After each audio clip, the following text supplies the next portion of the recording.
महाराष्ट्राचं राजकारण म्हणजे देशाचं राजकारण एका बाजूला आणि महाराष्ट्राचं राजकारण एका बाजूला म्हणतात ते उगाच म्हणत नाहीत. जे पौराणिक म्हणजे जे आधीचे नेते होते त्यांनी अख्ख्या पूर्ण महाराष्ट्रात नव्हे तर देशातही दबदबा ठेवला.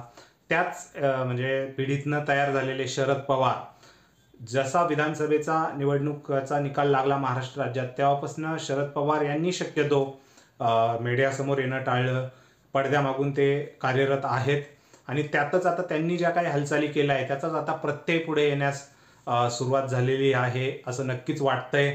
कारण लोकसभेच्या निवडणुकीआधी जसा राष्ट्रवादी काँग्रेस पक्षातनं अजित पवार यांचा गट बाहेर पडला शिवसेनेसारखाच आणि त्यानंतर जे काही झालं ते पुऱ्या महाराष्ट्राने बघितलं. त्यावेळेसही काही जणांनी असाच अंदाज बांधला की शरद पवार यांच्या शिवाय अजित पवार हे नक्कीच पुढे जाऊ शकत नाही. कारण कसं असतं राजकारण एका ठिकाणी फॅमिली एका ठिकाणी हे बोलता बोलता एवढंच बोललं गेलं विधानसभेच्या निवडणुकीआधी. पण जसा विधानसभेचा रिझल्ट लागला तेव्हापासनं अजित पवार जे महाराष्ट्र राज्याचे उपमुख्यमंत्री आहेत आणि ते विधानसभेपूर्वी काकांवरती म्हणजे शरद पवार यांच्यावरती बोलताना म्हणजे त्यांच्यावरती ते टिप्पणी करायचे. परंतु आता त्यांचं तेव्हापासून जे बघितलं 2-3 भेटीगाठी रयत शिक्षण संस्थेच्या म्हणजे जी सभा असते त्याच्यामध्ये दोघांचं भेटणं गाठणं चालू असतं आणि त्यात आता अजित पवार यांनी जी वक्तव्य केली मागच्या 15 दिवसात अजित पवार यांनी जवळपास 3 वक्तव्यही शरद पवार यांच्याविषयी केली. पहिलं बीडमध्ये त्यांनी वक्तव्य केलं की काकांच्या कृपेने माझं सगळं व्यवस्थित चालू आहे आणि आता त्यांनी लेटेस्टमध्ये परत एकदा बोललेत की काकांना मर्जीत घ्यावं लागतं, काकांना सगळं म्हणजे समजावून सांगावं लागतं. म्हणजे ह्या सर्व गोष्टी ऐकल्या तर नक्कीच वाटतंय महाराष्ट्राचं राजकारण एवढं सोपं राहिलेलं नाहीये. राष्ट्रवादी काँग्रेस अजित पवार गट आणि शिवसेना शिंदे गट हे आपली बार्गेनिंग पॉवर वाढवण्यासाठी भाजपलाही थोडेसे गॅसवर ठेवण्याचा प्रयत्न करतायत.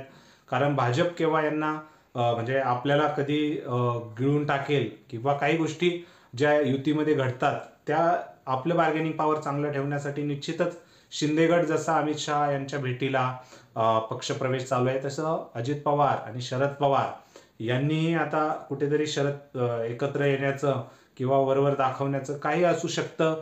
आणि निश्चितच म्हणजे एक गोष्ट कधी डिनाय करता येणार नाही की अजित पवार आणि शरद पवार हे एकच आहे. कारण जसं तुम्ही मतदान बघितलं तर बारामती विधानसभेमध्येही जे खासदार सुप्रियाताई सुळे यांना निवडून देण्यात आलं परंतु विधानसभेला अजित पवार यांनाच एकतर्फी तिथल्या जनतेचा कौल आहे. यावरनं निश्चितच कुठेतरी कळतंय की शरद पवारच कुठेतरी अजित पवार यांच्या मागे अजूनही ऍक्टिव्ह आहेत का. कारण जशी 2019 साली युती शिवसेनेसोबत केली होती तसं आता भाजपसोबत कसं जायचं या अनुषंगाने ही खेळलेली खेळी आहे का. कारण राजकारणात कुठेतरी जनतेच्या मनात काम करताना डायरेक्टली असे निर्णय घेणंही कुठं महागात पडू शकतं. शरद पवार त्या बाबतीत म्हणजे मदब्बर आहेतच. त्यामुळे काही सांगता येत नाही आणि निश्चितच अजित पवार शरद पवार एकत्र आहे असं वाटतंय. निश्चित तुम्हाला काय वाटतंय ते कमेंट सेक्शनमध्ये नक्की कळवा. महाराष्ट्रातल्या राजकारणाचा विषय हा खोल आहे आणि तो न समजण्या पलीकडचा आहे. अजित पवार यांच्या वक्तव्यावर नक्की वाटतंय. तुम्हाला काय वाटतंय ते नक्की कळवा.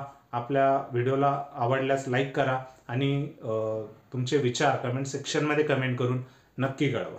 धन्यवाद.